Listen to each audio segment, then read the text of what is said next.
Students, आज के इस वीडियो में हम अक्षीय स्थिति में चुंबकीय क्षेत्र की तीव्रता के बारे में पढ़ेंगे।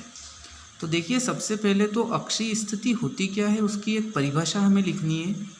तो वो ये है कि जब कोई बिंदु जिस पर चुंबकीय क्षेत्र की तीव्रता ज्ञात करनी हो और वो बिंदु बढ़ाए गए चुंबकीय अक्ष पर स्थित हो तो उस बिंदु को अक्षीय स्थिति में कहते हैं।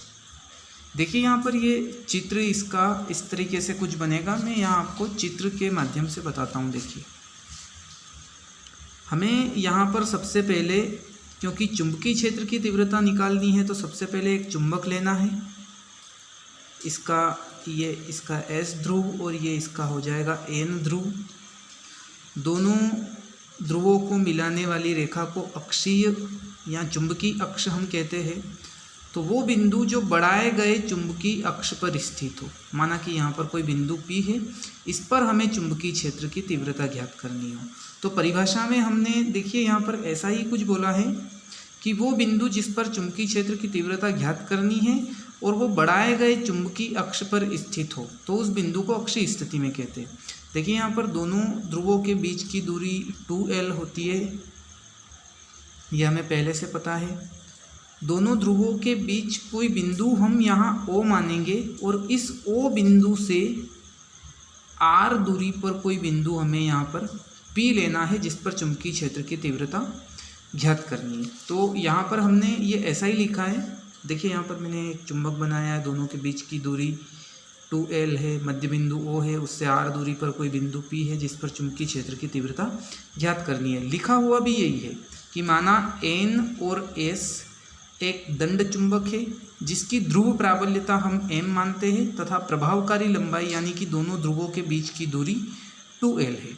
इनके मध्य बिंदु O से R दूरी पर एक बिंदु P है। तो मध्य बिंदु O से R दूरी पर एक बिंदु P है जिस पर चुंबकीय क्षेत्र की तीव्रता ज्ञात करनी है। अब थोड़ा ध्यान से आप यहाँ देखिए, चूंकि N और S का मध्य बिंदु O है। देखिए, यहाँ पर इस N और S का मध्य बिंदु O है तो ON बराबर होगा OS के, और इन दोनों की दूरी को बोला जाएगा 2L, क्योंकि यहाँ पर कितने L है, देखिए 2L है तो एक L तो दूरी होगी O और S की और एक L दूरी हो जाएगी O और N की। तो यहाँ पर हमने ये लिखा है, चूंकि N और S का मध्य बिंदु O है तो ON बराबर OS। अब देखिए, ध्रुव N के कारण हमें चुंबकीय क्षेत्र की तीव्रता निकालनी है बिंदु P पर, और फिर इसी बिंदु P पर S ध्रुव के कारण चुंबकीय क्षेत्र की तीव्रता निकालेंगे। तो सबसे पहले हमें लिखना रहेगा N ध्रुव के कारण चुंबकीय क्षेत्र की तीव्रता। देखिए, यहाँ पर हमने ऐसा ही लिखा है, N ध्रुव के कारण बिंदु P पर चुंबकीय क्षेत्र की तीव्रता। क्योंकि N दिशा से हम NP दिशा में चुंबकीय क्षेत्र की तीव्रता निकाल रहे हैं, तो हमने लिख दिया दिशा NP या NP दिशा में। चुंबकीय क्षेत्र की तीव्रता का एक फॉर्मूला होता है B बराबर μ0/4 पाई इंटू M अपॉन जो डिस्टेंस होती है, डिस्टेंस मतलब जो दूरी होती है दोनों बिंदुओं के बीच की। N और P है तो NP लिखेंगे, S और P हो जाएगा तो SP लिख देंगे अगले टाइम। देखिए, यहाँ पर ये चुंबकीय क्षेत्र की तीव्रता का फॉर्मूला होता है B बराबर μ0/4 पाई इंटू M अपॉन दूरी का स्क्वायर। तो दूरी हमारे पास यहाँ पर देखिए N और P है तो हमने दूरी NP लिखी। अब NP दूरी से हमें यहाँ ज्ञात करना रहेगा। देखिए, आप थोड़ा ध्यान से, NP की दूरी हमें कैसे पता चलेगी, तो मध्य बिंदु O से R दूरी पर बिंदु P है। देखिए, आप यहाँ O से P तक की दूरी R है, O से N की दूरी हमने यहाँ पर ज्ञात की है ON बराबर S। यानी कि इस पूरी R दूरी में से यदि हम ये ON यानी कि L घटा दें तो हमारे पास NP बचेगा। देखिए, फिर से समझिए, ये थोड़ा इम्पोर्टेंट है, आप कंफ्यूज मत होइए। O से P के बीच की दूरी R है और O से N की दूरी L है। यानी कि इस पूरी दूरी R में से यदि हम इस L को घटा दें तो NP की दूरी हमारे पास आ जाएगी। तो हम यहाँ यही कर रहे, OP में से यानी कि पूरी दूरी में से ON को घटाएंगे तो हमारे पास NP की दूरी आएगी। NP बराबर OP minus ON। O P की दूरी ओ से पी की दूरी हमारे पास आर है तो हमने आर लिखा। फिर ओ एन, तो ओ से एन की दूरी हमारे पास एल है तो हमने एल लिखा। ऐसे यहाँ दूरी हो गई एन पी बराबर आर माइनस एल। चूँकि B1 बराबर mu 0/4 into M upon N P square की जगह हमने लिख दिया यहाँ पर आर माइनस एल स्क्वेयर, और इसे नाम दे देना है समीकरण नंबर 1। अब देखिए यहाँ पर जैसा हमने एन ध्रुव के कारण बिंदु P पर चुंबकीय क्षेत्र की तीव्रता निकाला, वैसा ही एस ध्रुव के कारण बिंदु P पर चुंबकीय क्षेत्र की तीव्रता हम निकालेंगे।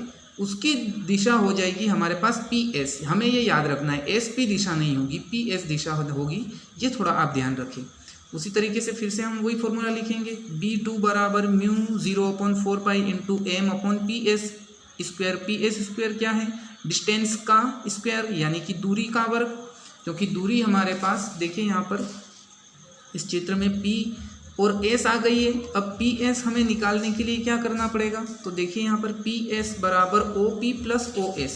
ये ऐसा क्यों लिखा? देखिए यहाँ पर O से P की दूरी R हो गई पूरी, और O से S की दूरी हमने पिछले पेज पर यहाँ पर पढ़ा है, देखिए थोड़ा ध्यान से आप, ये OS दूरी यहाँ पर L, यानी कि आप समझ पा रहे होंगे इस R को और इस यहाँ से यहाँ तक की दूरी L को यदि हम जोड़ दें तो SP या P और S की दूरी हमें पता चल जाएगी। देखिए यहाँ पर फिर से देखिए, O से P की दूरी R है, O से S की दूरी हमने यहाँ पर ये माना है L। तो इस R और इस L को यदि हम जोड़ें तो R प्लस L होगा और वही दूरी हमारी बनेगी PS की। तो हमने यहाँ पर यही किया है, PS बराबर OP प्लस OS, OP की दूरी R, OS की दूरी L, तो ये R प्लस L हो गया। इसलिए हमारा क्या फॉर्मूला बना? B2 बराबर mu 0/4 into M upon R plus L का स्क्वायर। चूँकि B1 और B2 एक ही रेखा पर विपरीत दिशा में कार्य कर रहे हैं, देखिए यहाँ पर चित्र में आप देख पा रहे होंगे, ये B1 की दिशा इस तरफ है, B2 की दिशा इस तरफ है, तो एक ही रेखा पर अलग अलग दिशाओं में काम कर रहे हैं, विपरीत दिशा में काम कर रहे हैं, तथा B1 बड़ा है B2 से, ये हमें थोड़ा ध्यान रखना है। इसलिए बिंदु P पर परिणामी तीव्रता, तो परिणामी तीव्रता निकलेगी B बराबर B1 माइनस B2। अब समीकरण 1 एवं 2 से मान रखने पर 2 तो हमारे पास ये रही, और समीकरण 1 को आप देखें तो हमारे पास ये रही समीकरण 1। अब B1 की जगह हम इस mu 0/4 into M upon R minus L का होल स्क्वायर रखेंगे, और B2 की जगह ये R प्लस L के होल स्क्वायर वाले फॉर्मूले को यहाँ रख देंगे। तो दोनों जगह मैंने क्या किया, B1 की जगह समीकरण 1 से फॉर्मूला लिया ये पूरा, B2 की जगह ये पूरा फॉर्मूला लिया। अब देखिए मैथमेटिकल पोर्शन थोड़ा सा रहा है इसका, जो कॉमन चीज़ दिख रही है उसको हम बाहर ले लें। म्यू 0/4 यहाँ भी है, म्यू 0/4 यहाँ भी है, तो इसको हमने कॉमन लिया। एम यहाँ है, एम यहाँ है, तो एम भी कॉमन आ गया। बचा क्या? यहाँ कुछ नहीं बचा, तो 1 बचा, तो 1/R माइनस L का whole square minus 1/R plus L का होल स्क्वायर। अब क्या करना है, इन दोनों को हम कॉमन ले सकते हैं, सॉरी कॉमन नहीं, यहाँ पर LCM ले सकते हैं। तो ये म्यू 0/4 एम तो वैसा का वैसा।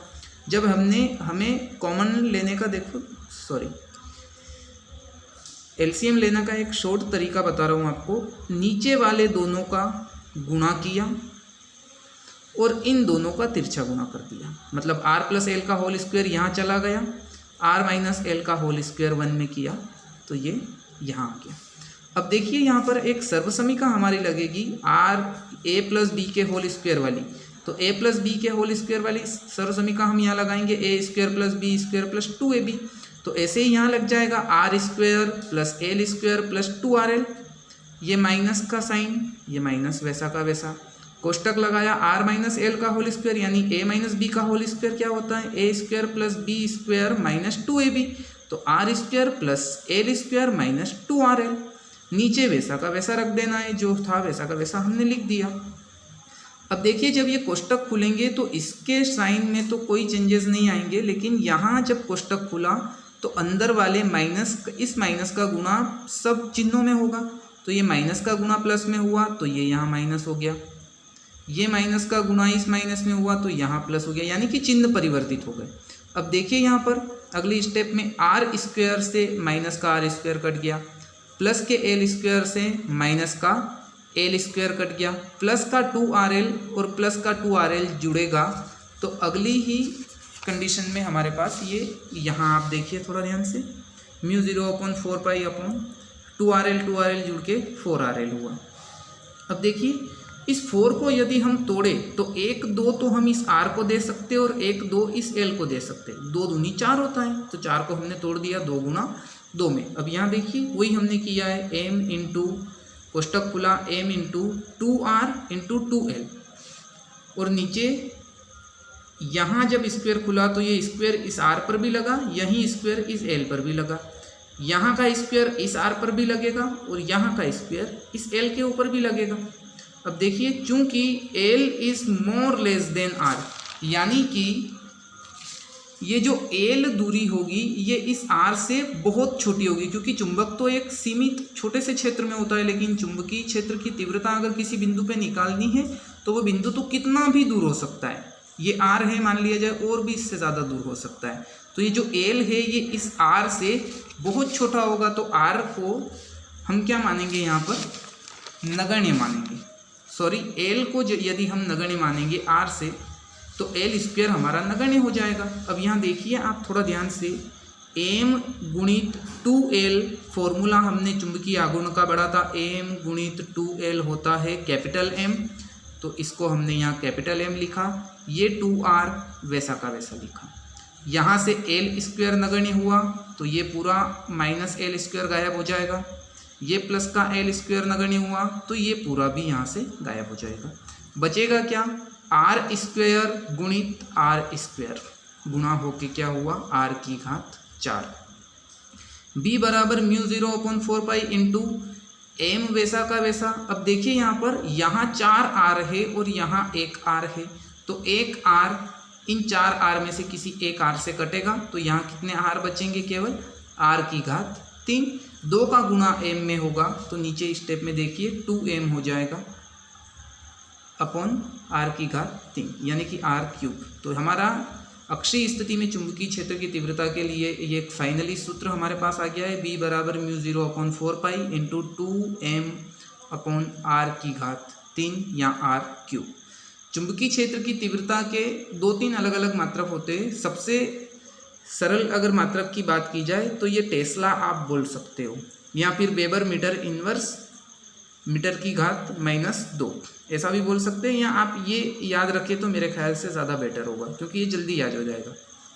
ठीक है, तो इस वीडियो में अगर आपको समझ नहीं आया हो तो एक बार फिर इस वीडियो को आप देखें ताकि आपको थोड़ा अच्छे से समझ आ जाए। अब देखिए, मैं थोड़ी देर के लिए अगर इस वीडियो को आपको नोट करना है तो कुछ देर के लिए इस वीडियो को यहाँ एक जगह रोकता हूँ ताकि आप इसको स्क्रीनशॉट ले लें और याद रख लें और नोट डाउन कर लें। देखिए ये यहाँ से यहाँ तक, फिर ये इसका इतना सा पोर्शन आप लिखें, उसके बाद ये N ध्रुव के कारण बिंदु P पर चुंबकीय क्षेत्र की तीव्रता, उसके बाद देखिए यहाँ पर S ध्रुव के कारण चुंबकीय क्षेत्र की तीव्रता, इसका स्क्रीनशॉट आप लें। फिर परिणामी तीव्रता के फॉर्मूले का स्क्रीनशॉट आप लें। समीकरण 1 और 2 का जब मान रखेंगे तो ये यहाँ तक इसका स्क्रीनशॉट आप ले लें। फिर ये थोड़ा सा ये बचा है यहाँ पर ये वाला, उसके बाद ये इसका, फिर फाइनली ये यहाँ का। धन्यवाद।